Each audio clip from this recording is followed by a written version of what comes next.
16. května v roce 2025 Glitch nově oznámil, že Morelons bude na Primeu. Zvýraznili tam dva hlavně důležitý pointy.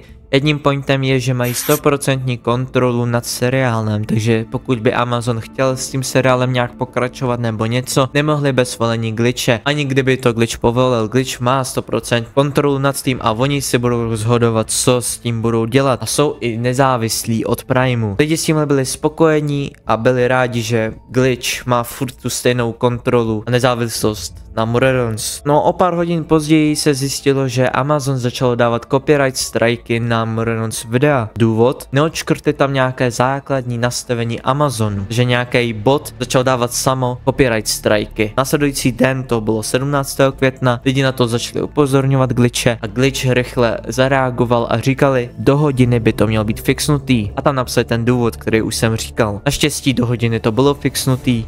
Momentálně teďka, pokud budete postovat nějaký Morelons content, tak se bát nemusíte, že budete mít nějaký copyright strike. A proč o tomhle dělám video, když je to vlastně takováhle maličkost? Pokud by Glitch nezareagoval hodně rychle, tak hodně velcí youtubeři, kteří točí Morelons, hlavně jenom Morelons, by mohli na tom dopadnout špatně. Měli by tam na YouTube copyright strike. To samozřejmě jako youtuber nikdo nechce mít nějaký copyright strike. Pokud to je nějaký rozumitelný důvod, co ten člověk dostal copyright strike, tak to je něco jiného. Tady v téhle situaci to bylo neprávem dostat ten strike. A jo, u dalšího videa, čau.